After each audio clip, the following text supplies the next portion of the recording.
అందరికీ నమస్కారం. నేను మీ ఆయుర్వేద డాక్టర్ చిట్టిబొట్ల మధుసూదన శర్మని.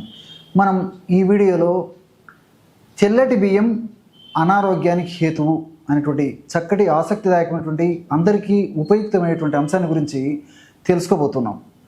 మన శరీరానికి కావాల్సినటువంటి శక్తిలో పోషక పదార్థాలతో నిండినటువంటి ఆహారాన్ని అన్నం రూపంలో అంటే బియ్యం రూపంలో 70% వరకు మనం పొందుతాం. మిగిలినది వివిధ రకాలైనటువంటి పోషకాల ద్వారా పొందుతూ ఉంటాం. కానీ వివిధ కారణాల రీత్యా మనం తీసుకునేటువంటి బియ్యం అంటే అన్నాన్ని వండుకొని కానీ బియ్యపు నూక రూపంలో కానీ బియ్యపు రవ రూపంలో కానీ ఇలా ఏ పద్ధతిలో తీసుకున్నప్పటికీ దీని ద్వారానే 70% మనకు పోషకాలు శక్తి కోసం అందుతూ ఉన్నాయన్నమాట. కానీ వివిధ రకాలైనటువంటి కారణాల రీత్యా పోషకరహితమైనటువంటి నిస్సారమైనటువంటి పరిస్థితిలో మనం ఆహారాన్ని తీసుకునేటువంటి ఆ అన్నాన్ని తీసుకునేటువంటి లేదా బియ్యాన్ని తీసుకునేటువంటి పరిస్థితి ఏర్పడుతుంది. దీనికి కొన్ని కారణాల గురించి మనం ఆలోచించినట్లయితే మన పూర్వకాలం నుంచి బియ్యాన్ని వాడేటువంటి సంప్రదాయం భారతదేశంలో ఉంది. పూర్వకాలము మన పెద్దలు దంపుడు బియ్యంతో ఆహార పదార్థాలు తయారు చేసుకుని వాడేవాళ్ళు, లేదా పాలిష్ పట్టని బియ్యంతోనే వాళ్ళు ఆహార పదార్థాలు ఈ వంటకాలు తయారు చేసుకుని ఆ శక్తిని సంగ్రహించుకోగలిగారు.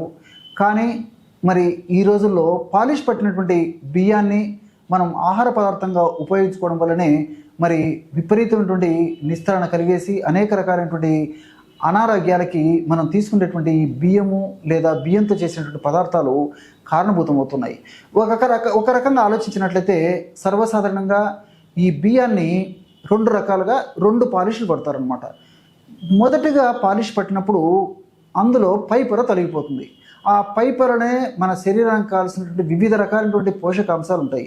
ఇందులో బి కాంప్లెక్స్ విటమిన్స్, అదేవిధంగా విటమిన్ ఇ, లిసిథిన్, ఫైబరు ఇవన్నీ కూడా పై పొరలో ఉండేటువంటి పరిస్థితి ఏర్పడుతుంది. ఎప్పుడైతే పై పొరను మనం తొలగించామో ఇందులో ఉన్నటువంటి పోషకాంశాలు 50% నశించిపోతాయి. ఇక్కడికే సగం దాంట్లో జీవశక్తి పోయిందని చెప్పేసి కూడా మనం స్థూలంగా చెప్పుకోవచ్చు. సరే, ఆ విధంగా పైపొర తొలగించడం వల్ల అన్నము అంటే బియ్యం అంత తెల్లగా తయారు కావన్నమాట. అప్పుడు మనకు మల్లెపూలు లాంటి తెల్లటి బియ్యంతో తయారు చేసుకున్నటువంటి తెల్లటి మల్లెపూలు లాంటి అన్నం తినడం అలవాటైంది కాబట్టి మరలా పాలిష్ పట్టేస్తారు. రెండవసారి పాలిష్ పట్టినప్పుడు రెండవ పొర కూడా తొలగిపోతుంది. అందులో మరలా 15 నుంచి 20% వరకు లేదా ఇంచుమించు 30% వరకు కూడా అంతో ఇంతో ఉన్నటువంటి పోషక పదార్థాలు తొలగిపోతాయి. చివరగా మిగిలేది తెల్లటి బియ్యం.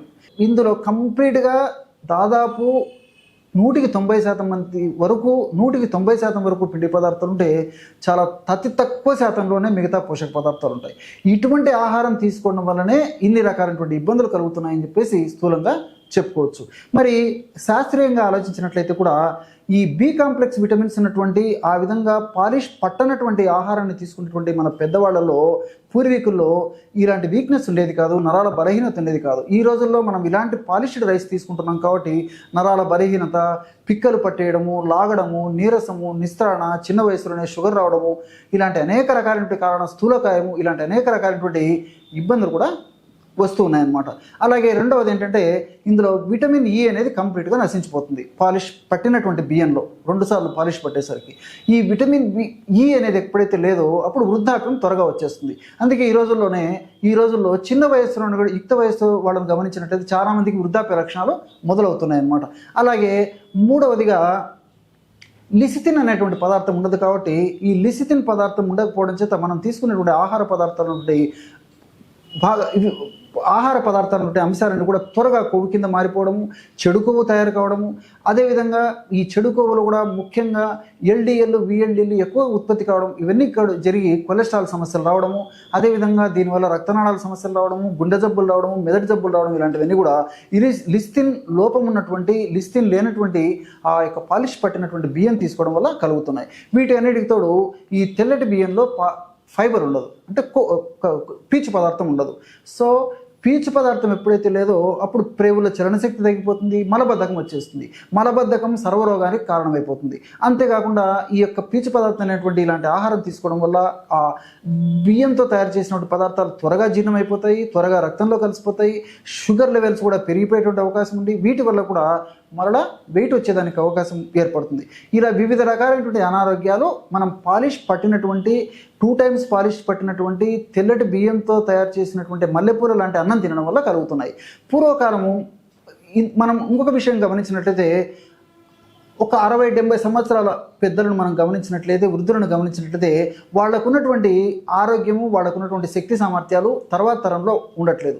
ఎందుకంటే వాళ్ళు అటువంటి చక్కటి పోషకాలతో కూడినటువంటి శక్తివంతమైనటువంటి ఆహారం తీసుకోగలిగారు కాబట్టి ఆ ఆహారం ద్వారా తయారైనటువంటి ఆ యొక్క శరీర శక్తి తర్వాత జనరేషన్లో వాళ్ళ యొక్క ప్రభావం చేత తర్వాత తరానికి సంక్రమించింది. కాబట్టి మరి వాళ్ళ అంత ఆరోగ్యవంతమైనటువంటి సంతానాన్ని కనారు కాబట్టి వాళ్ళకి చక్కటి సంతానం కలిగింది.